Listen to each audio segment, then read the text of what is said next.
මම එල්.එස්. ටෙනිජා පද්මිනී වීරසේන.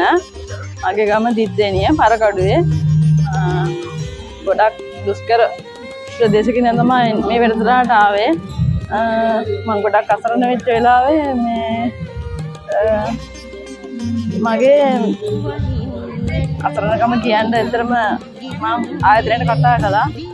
ගම්බිම් වලට ඉහළින් ඉදෙන්නට හැකිනම් බතක් වී බතක් නොයිදෙන පළවෙනි දරුවා මගේ අවුරුදු 11 මාරයි. මගේ පුතා ගොඩාක් දක්ෂ දරුවෙක්. චිත්‍ර අඳින්න හරිම දක්ෂයි. එකපාරටම දරුවා ලෙඩ වුණා. දරුවා අසනීප වුණා. ඊට පස්සේ පරීක්ෂණ කරාට පස්සේ මොලේ කැන්සර් එකක් කියලා දැනගන්න ලැබුණා. අද තාත්තයි දරුවා ඉන්නේ අපේක්ෂා රෝහලේ. දරුවා හොඳින් ඉන්නවා. අර ට්‍රීට්මන්ට් කරන නිසා එහෙ තමයි ඒගොල්ලෝ ඉන්නේ. අපේ මහත්තයා ගොඩාක් අපිට ආදරෙන් අපව බලාගෙන අපව ජීවත් කරපු කෙනෙක්. ඉතින් අද එයා දරුවත් එක්ක අතන ඉන්නවා.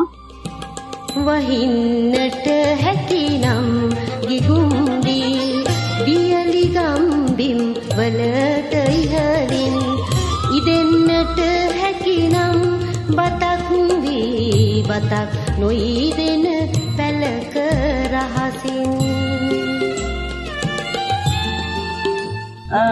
මම ගොඩක් අසරණ වෙච්ච වෙලාවේ මගේ අසරණකම කියන්න ඇත්තටම මම ආයතනයට කතා කළා. ඒ කතා කළාට පස්සේ කිව්වා මේ අම්මට සාහනයක් වෙයි පොඩ්ඩක් ඉන්න අම්මේ අහලා කියන්නම් කියලා. ඒ වගේම විනාඩි 5ක් ගියේ කතා කරලා මට ඒ අවස්ථාවලට එන්න කියලා කිව්වා. ඒකට මට ඒක ලොකු ශක්තියක් මේ අවස්ථාවේ. වහින්නට හැකිනම් ගිගුම්ඩි වියලි ගම්බිම් වලට ඉහළින් ඉදෙන්නට හැකිනම් බතක් වී ඒ ගැන කියනවා නම් ඇත්තටම මමත් ඒ පොත හැම වෙලේම බලනවා.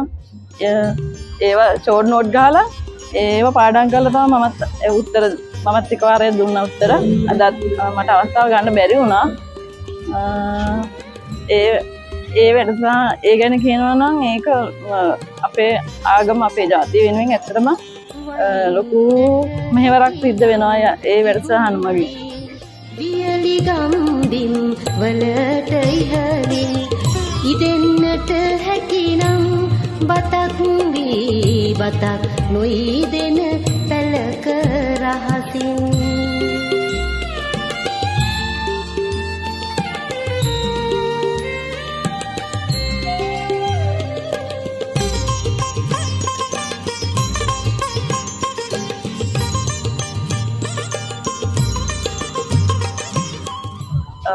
ඇත්තටම වැඩියෙන් ශක්තිය ලැබෙන්න ඕනි. ලෝකයේ ඉහළම තලයට යන්න ඕනි. මේ ඇඟලුම් ශේෂ්ත්‍රයෙන් එතුමා දෙවි කෙනෙක්. ගොඩාක් අසරණ අම්මලා ඉන්නවා. ගොඩාක් අසරණ පවුල් ඉන්නවා. මේක මාරම අයියා. බුදුම ශක්තියක්. ඒ කරන ශක්තියව තව ඉදිරියට තවත් ශක්තිමත් වෙලා ඉහළටම යන්න වාසනාව ලැබෙන්න ඕනේ එතුමාට. එතුමා දෙවි කෙනෙක් ඇත්තටම. බිම් වලට ඉහළින් ඉදෙන්නට හැකිනම් බතක් වී බතක් නොයිදෙන පැලක රහසින්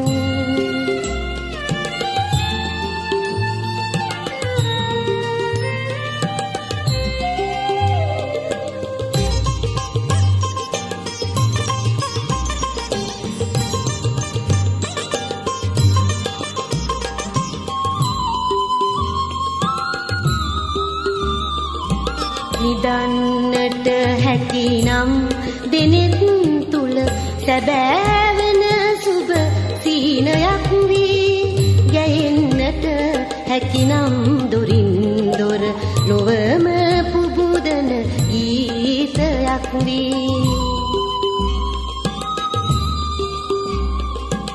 වහින්නට හැකිනම් හැකි නම් ගිගුම්දී වියලි ගම්බිම් වලට ඉහලින් ඉදෙන්නට හැකි නම් බතක් වී බතක් නොයිදෙන පැලක රහසින්